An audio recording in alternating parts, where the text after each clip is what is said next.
that are recording that information don't get caught up in it and become part of it. We saw yesterday in San Francisco where even people moving to protect themselves were arrested and injured by the actions of police. So we have to be careful and we have to look out for one another.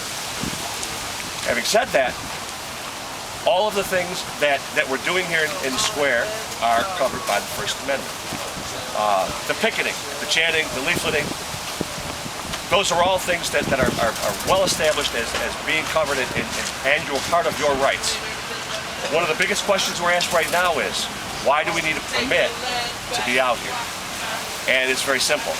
The First Amendment has never been the bottom line on exercise of your free assembly rights, free speech rights, religion, and things of that nature. From the earliest cases in front of the Supreme Court, they have all allowed municipalities to exercise what's known as time, place, and manner restrictions. What that means is, in areas such as Niagara Square, the municipality can govern and does what can be done with that space at a given time. For instance, it's in the city charter that demonstrations or permitted events will not take place between 10 p.m. and 7 a.m. On paper, the reason the municipalities give for this is so that they can maintain the space.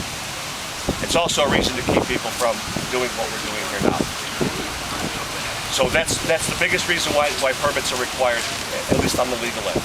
On this end, we're trying to do everything we can with the legal folks that are with the group to keep them from moving to enforce, and so far, so good.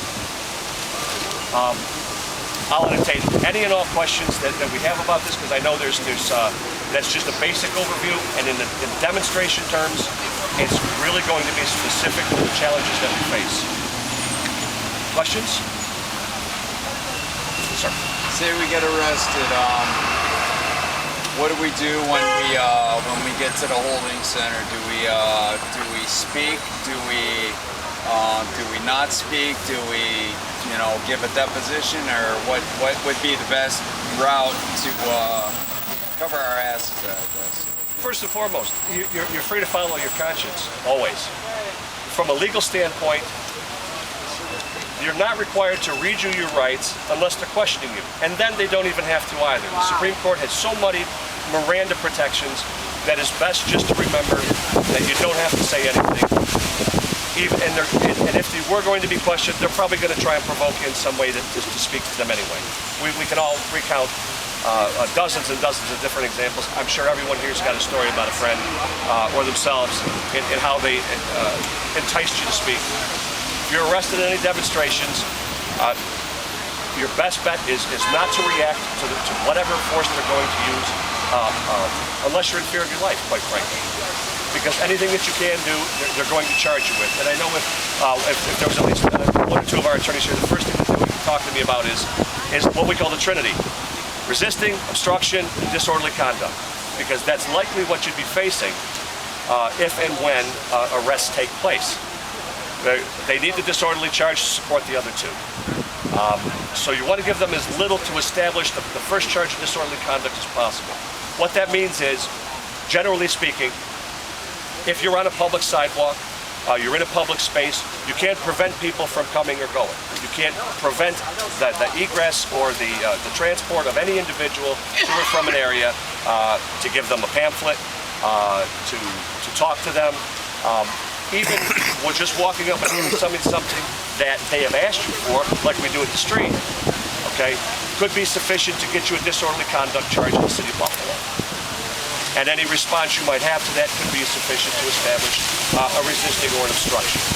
Responding to someone else's arrest will get you an obstruction charge, guaranteed. Knowing those things can keep you from being arrested or make their case more difficult if they have it in mind that they're going to arrest anyway.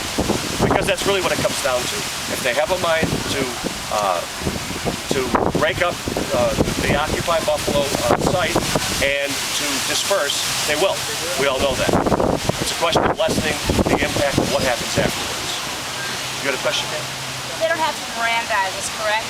That's pretty accurate. And another thing I've noticed is a lot of times they won't give you an appearance ticket, and I was told that's a violation of due process of law. Sure And it then is, but they'll as put a I said- bench warrant out on you and they'll arrest you. Well, we haven't seen that in the city of Buffalo in the past. Lockport. We've seen some interesting demonstrations here over the years.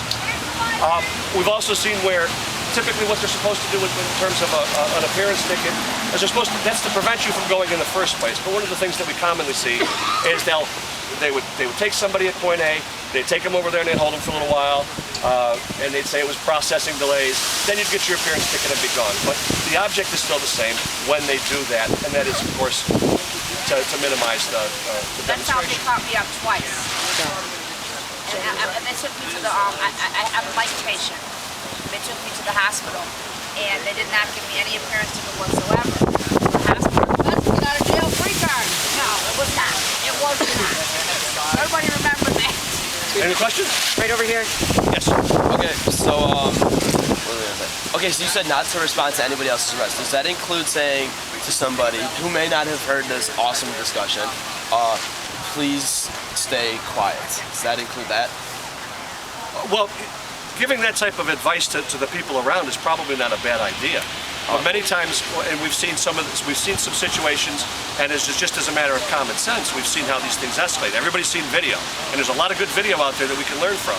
And for instance, in San Francisco, one of the initial arrests because, and this is generally how it happens, somebody of their own free will decides that they're going to, the sidewalk's not good enough perhaps, and that maybe a few feet in the street is.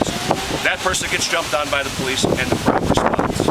We've also seen, and it's happened right here in Buffalo in the past, where, and I hate to use the word provocateur because it goes down a conspiratorial highway, but there have been occasions where police have used plainclothes people within a crowd to try and incite a crowd.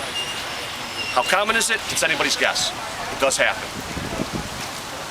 If indeed that's what happened in San Francisco in order to get the crowd to respond so the police could have a prior provocation, then it was something that worked because the crowd responded and then the police responded even more so. That's why I say it's very important to try not to react if the person next to you gets grabbed. And we've seen that too in places like New York City. We've seen it in Buffalo not so recently, thankfully enough, but we've seen it in a lot of places. Document as best you can. Make mental notes of the officers that grab or come into contact with people.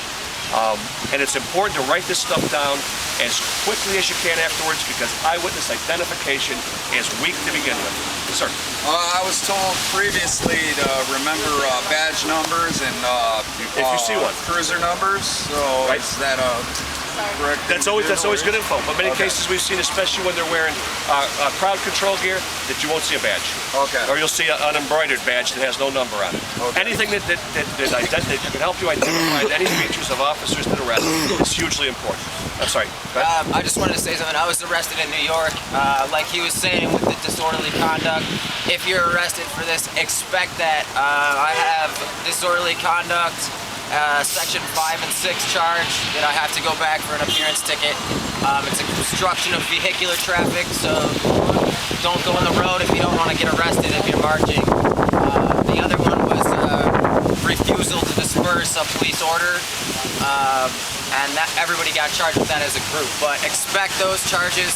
I also was arrested one more time in New York for marching.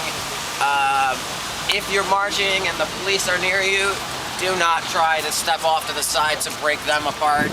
I think that's why I was pulled out of the crowd. I used a flank technique to pace keep the march. So don't do that if you don't want to get arrested. They do tend to, if they perceive you as a leader in a group, if it comes to that you will be targeted. If it looks like that you're rallying people, you're organizing people, armbands, while great for use within a rally to identify people, can also be used to identify you in that way too. So you just have to be careful. And as I said, the street's the easiest way to get it. Who else? Oh, sorry. What's the current legal situation on videotaping police officers or photographing? As anywhere, you're in a public space, you can photograph and be photographed. The questions of whether or not the police are doing it, the stuff that we're going to take care of. Expect that they're doing it. Expect they're doing it right now. There's a camera right over there with a blue blinking light. Sometimes they even work.